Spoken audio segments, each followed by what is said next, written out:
मोहन चाचा, जिनकी कोई संतान नहीं होती ना ही कोई परिवार, गांव से शहर आकर वो अपनी एक चाय की दुकान चलाते हैं और अपना जीवन यापन करते हैं। एक दिन मोहन चाचा रोजाना की तरह अपनी चाय की दुकान खोलते हैं। उनकी चाय की दुकान पर लोगों का आना जाना और चाय पीना लगा रहता है।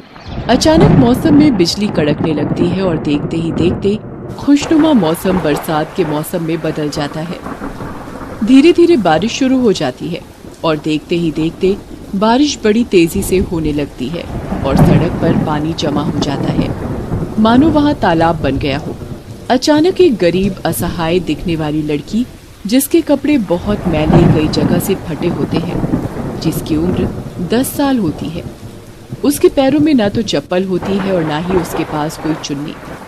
गठरी सी बनी हुई वो बारिश से बचने के लिए मोहन चाचा की चाय की दुकान के कोने में आकर खड़ी हो जाती है। उसके कपड़े गीले हो चुके होते हैं और वो ठंड से ठिठुरती हुई सहमी सी लोगों को चाय पीते हुए एकटक देखती रहती है। उसके एक हाथ में भीख मांगने वाला कटोरा होता है, जिसमें 4-6 सिक्के होते हैं।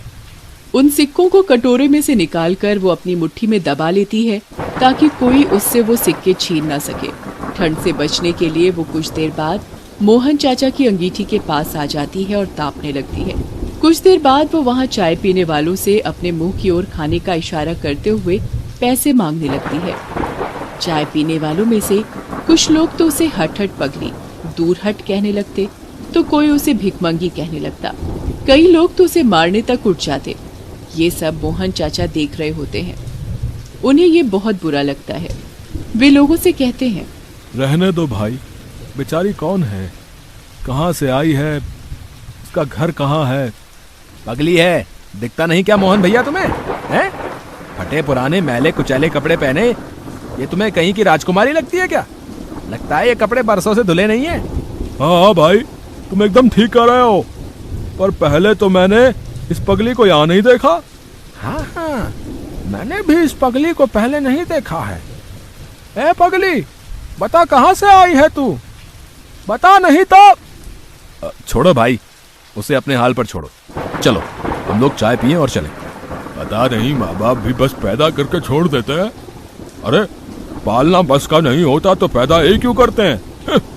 अरे ये कहीं और से आई है पगली है, जरा अपना सामान बचा कर रखना, नहीं तो कुछ चोरी करके ना भाग जाए। हाँ, मुझे तो पागल के साथ साथ चोरनी जैसी दिखती है। देखो शक्ल देखो इसकी। भाइयों छोड़ो उसको, लो ये लो गर्मा गर्म चाय, चाय का मजा लो और उसे उसके हाल पर छोड़ दो।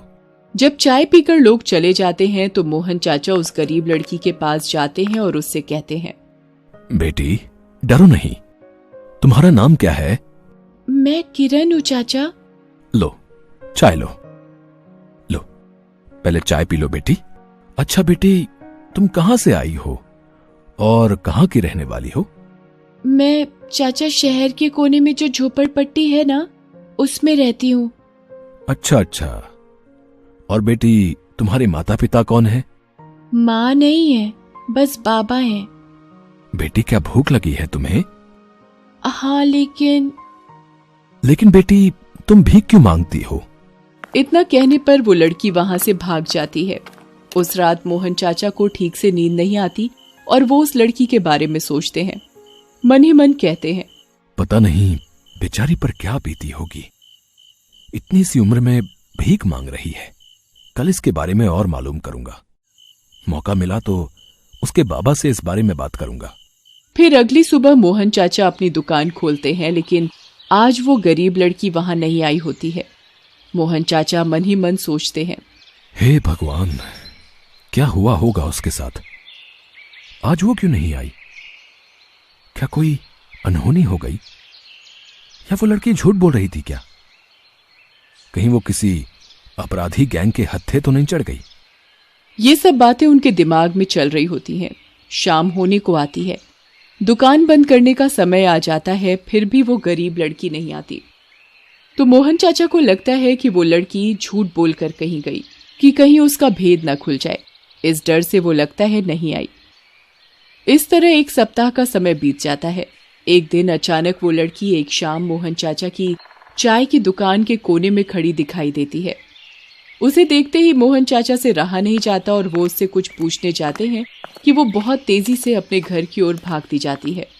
मोहन चाचा शाम को अपनी दुकान बंद करके आज उस गरीब झोपड़पट्टी में जाने का निश्चय करके जाते हैं। वो झोपड़पट्टी में कई गलियां पार कर चुके होते हैं, लेकिन उस गरीब लड़की का उसे पता नहीं चलता। फिर वो लोगों से पूछने लगते हैं। एक आदमी से मोहन चाचा, अरे सुनो भाई, यहाँ किरण नाम की कोई 10 बरस की लड़की रहती है जो पुराने फटे कपड़े पहने हुए रहती है। वो भीख भी मांगती है। कहीं आप भाई साहब, कहीं आप उस लड़की की बात तो नहीं कर रहे ना जिसकी माँ मर चुकी है और वो उसके पिता ही है? बेचारी किस्मत की मारी है भाई साहब, उसका ले दे के पिता ही है और कोई नहीं है, और वो भी बहुत दिनों से बीमार है। पता नहीं कब टपक पड़े। टपक पड़े मतलब? अरे टपक पड़े का मतलब नहीं जानते क्या बाबूजी आप? अरे मतलब मर जाए। अरे भाई, अगर आप उसके घर तक पहुंचा दो तो आपकी बड़ी मेहरबानी होगी। ठीक है, चलो बताता हूँ, लेकिन इसके बदले मुझे क्या मिलेगा भाई साहब? लो भाई, ये लो 50 रुपए, अब तो ले चलो उसके घर। फिर वे कुछ देर में किरण के घर के पास जाते हैं। फिर वो आदमी वहां से चला जाता है।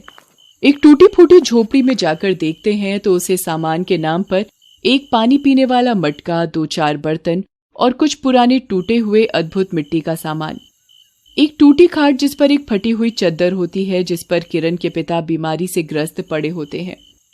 पास ही किरण पिता के पैरों के किनारे अपना सिर रख बैठी होती है। अरे बेटी, कब तक तू अपने पिता का बोझ अपने कंधों पर उठाती फिरेगी? मुझे मौत भी तो नहीं आती। नहीं पापा, ऐसा ना बोलो। बताओ, तुम्हारे बिना इस दुनिया में मेरा कोई और नहीं है। माँ तो पहले ही चल बसी और अब तुम ऐसा कह रहे हो। ऐसा कहते हुए किरण रो पड़ती है। तभी मोहन चाचा किरण के घर के अंदर आ जाते हैं। किरण मोहन चाचा को देखते ही पहचान लेती है और झट से बोल उठती है, मोहन चाचा, आप और यहाँ चाचा? बाबा, ओ बाबा, देखो मोहन चाचा आए हैं। उठो नहीं भाई, मैं मोहन हूं। यहां से कुछ दूर एक चाय की दुकान चलाता हूं। कई दिनों से ये बिटिया दिखाई नहीं दी। मैंने सोचा ये किसी मुसीबत में तो नहीं है, इसका पता लगाने चला आया। अच्छा हुआ बाबूजी आप आ गए। अब मैं समझ गया कि बिटिया क्यों 1 सप्ताह तक नहीं आई। आपकी देखभाल में लगी होगी। अब आप चिंता ना करें। वैसे तो मेरा कोई परिवार नहीं है, न ही कोई बेटी। अगर आप बुरा ना माने तो मैं इसे अपनी ही बेटी मानूं और आपको अपना भाई। क्या कह रहे हो बाबूजी? मुझ गरीब के पास तो खाने के लिए 2 वक्त की रोटी भी नहीं। बेटी भीख मांगती है तो मुझ बीमार अपाहिज को खाना मिलता है, और इस घर की हालत तो आप देख ही रहे हैं। लोगों की मिन्नत करके तो कहीं से दवा दारू का इंतजाम हो पाता है। अब मेरा कोई पता नहीं कब तक जिंदा रहूं। आप इस बेटी को अपनी बेटी मानते हैं, इससे भला और क्या होगा। आप चिंता ना करें, अब से आप लोग ही मेरा परिवार हैं। मैं आपका इलाज कराऊंगा और इस बिटिया को पढ़ने के लिए स्कूल भेजूंगा। आप तनिक भी चिंता ना करें, इस बिटिया को खूब पढ़ाऊंगा। फिर मोहन चाचा डॉक्टर को फोन करते हैं और किरण के पिता का इलाज एक अच्छे से अस्पताल में करवाते हैं। साथ ही साथ किरण का दाखिला भी एक स्कूल में करवाते हैं। धीरे धीरे किरण के पिता का स्वास्थ्य भी ठीक हो जाता है और अब किरण के पिता भी मोहन चाचा के काम में हाथ बटाने लगते हैं। फिर वे लोग खुशी खुशी एक साथ रहते हैं। तो आ गए हो तो चैनल को सब्सक्राइब कर लेना। वीडियो अच्छी लगी तो लाइक और शेयर कर देना, और हाँ, बेल आइकन को जरूर दबा देना ताकि आपको नई वीडियो की नोटिफिकेशन मिलती रहे।